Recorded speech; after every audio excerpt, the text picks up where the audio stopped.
এই ড্রেসটার কাটিং এবং সেলাই ভিডিওর অনেক রিকোয়েস্ট ছিল, তো আজকে এটার কাটিং এবং সেলাই ভিডিও নিয়ে আসলাম। এই ড্রেসটার কাটিং এবং সেলাই ভিডিও অনেক সহজ, দেখতে যতটা কঠিন ততটা কঠিন নয়। 1.5 থেকে 2.5 বছরের বাচ্চার জন্য আজকে এই ফ্রকটার মেজারমেন্ট করব। তো এখানে আমি 1 গজ 4 গিরা পরিমাণ কাপড় নিয়েছি। সর্বপ্রথম আপনারা কি করবেন, একটা কাগজ নেবেন। তো কাগজটা আমি ডাবল ভাঁজ করে নিয়েছি এবং আপনার বাচ্চার নতুবা আপনার যার জন্য বানাবেন তার মেজারমেন্টটা এই কাগজের উপরে আর কি কলম দিয়ে এঁকে নেবেন। কাগজটা কিন্তু এখানে ডাবল ভাঁজা আছে, তো 4 পার্ট নাই, কিন্তু এখানে ডাবল ভাঁজ করে আমি এইখানে পিছনের পার্টের মেজারমেন্টটা নিয়ে নিচ্ছি। এখানে কিন্তু মোহরা বডি সব কিছু ঠিক থাকবে, শুধুমাত্র গলাটা আর কি পিছনের মাপের জন্য আমি 1.5 ইঞ্চি লং নিয়েছি, গলার চওড়া দিয়েছি 1.5 ইঞ্চি। মোহরাটা এখানে আমি 4.5 ইঞ্চি নিয়েছি, আর বডি যতটুকু লাগবে আপনাদের অতটুকু নিয়ে নেবেন। আমি এখানে লং নিয়েছি প্রায় 8 ইঞ্চির মতো। তো 1.5 থেকে 2.5 বছর বাচ্চার জন্য 8 ইঞ্চি 8.5 ইঞ্চি হাফ বডির মাপটা নিলে হয়। এখন আমি এই মেজারমেন্ট অনুযায়ী এটা কাটিং করে নেব। এটা কিন্তু পিছনের পার্ট, এইখানে শুধুমাত্র একটি পার্ট। তো দেখেন আমার কাটিংটা করা হয়ে গেছে। ভিডিও করার কারণে আমি কাটিং ফিনিশিংটা ভালো করে দিতেই পারি না, কারণ আমি একটি সাইডে থাকি আর ক্যামেরা একটি সাইডে থাকে, তার জন্য। তো এগুলো আপনারা ইগনোর করবেন। এখন দেখেন আমি কাপড়টা বিছিয়ে নিলাম। তো কাপড়টা আমি কিভাবে বিছিয়েছি দেখেন, ডাবল ভাঁজ করে নিলাম। কাগজটা যেভাবে ডাবল ভাঁজ করে নিয়েছিলাম, কাপড়টাও ঠিক একইভাবে ডাবল ভাঁজ করে পিছনের পার্টটা আগে এটার মেজারমেন্ট অনুযায়ী কাটিংটা করে নেবেন।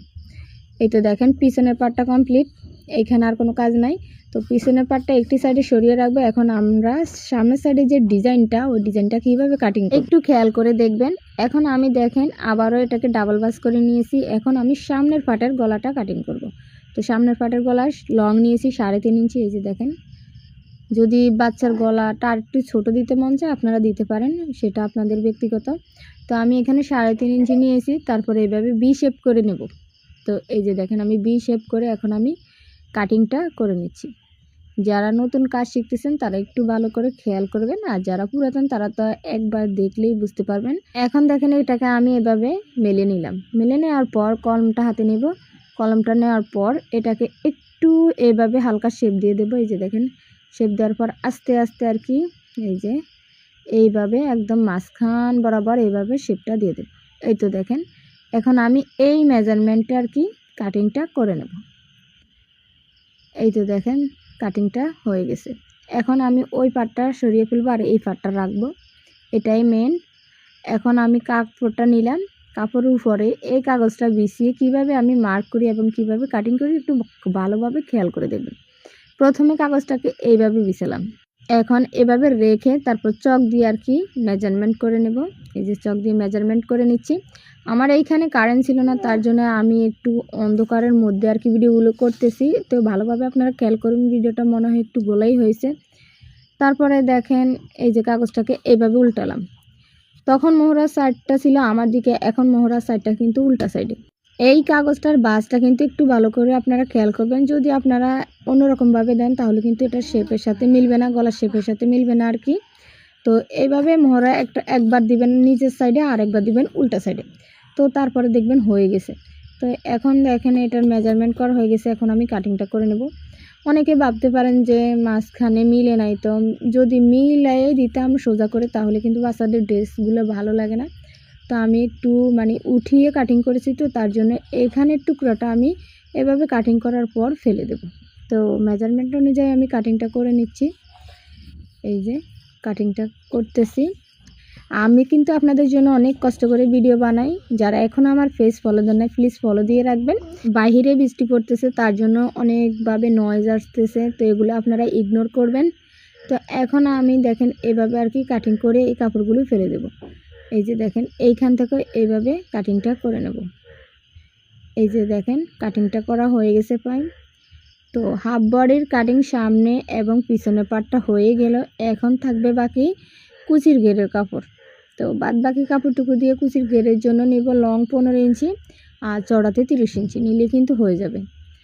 এই তো দেখেন বডির পার্টটা কিন্তু এভাবে হবে, আর এটাতে পাইপিং বসিয়ে ফিতা লাগানোর কালে আরেকটু কাটিং করা লাগবে, ওটা আমি মেশিনের উপর দিয়ে আপনাদের দেখিয়ে দেব।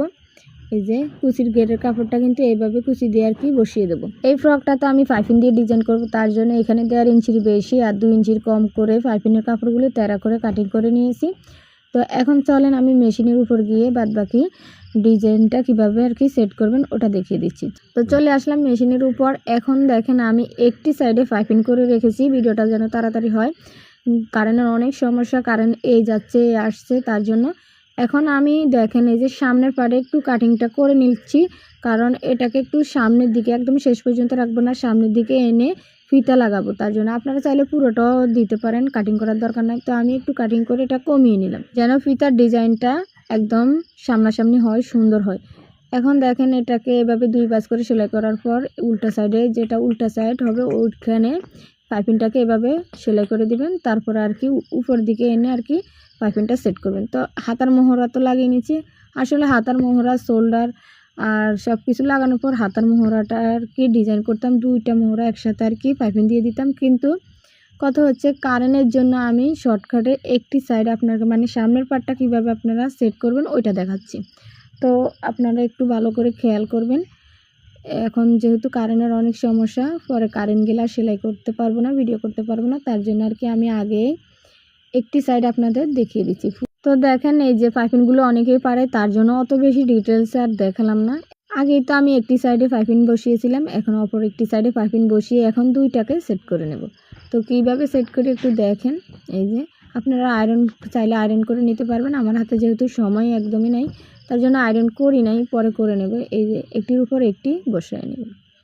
এই যে বসায় নেওয়ার পর এইখানে যে কেটেছিলাম এটা কিন্তু একদম শেষ পর্যন্ত যায় না, এইখানে আছে। তো এইখানে আমি ফিতা জয়েন করব। তো তার আগে কি করব, কুচির গেরের অংশটা লাগিয়ে দেব।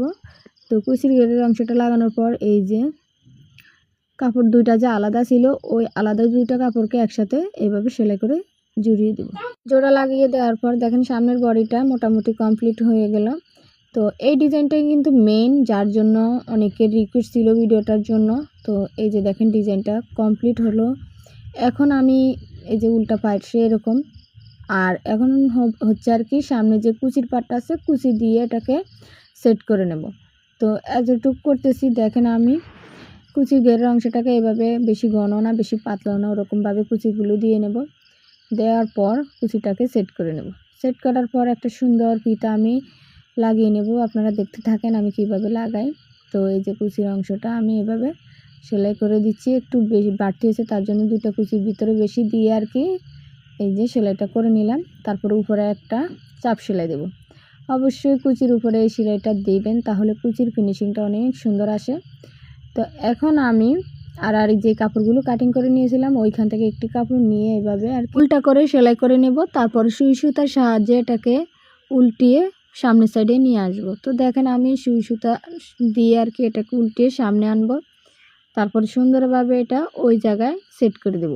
আপনারা হয়তো বুঝতে পেরেছেন। আর আমার ভিডিওতে অনেক নয়েজ ছিল আমি জানি, কারণ বাইরে বৃষ্টি এসে টিপটিপ বৃষ্টি পড়তেছিল, থামছে না। তো এগুলোর কারণে ঠিকঠাক মতো আমার এখন ভিডিও করা হয় না, তারপর আপনারা একটু ইগনোর করে নেবেন।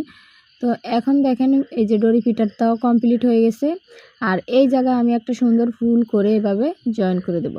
তো আপনারা পিছনের পার্ট একদম সাদা সিধাভাবে সেলাই করে নেবেন, তারপর জয়েন করে দিলে কিন্তু এই ফ্রকটা রেডি। আর আপনারা চাইলে হাতও লাগাতে পারেন নাও লাগাতে পারেন। এখন আমি এই ফিতা দুইটাতে আর কি ফুল লাগিয়ে নেব।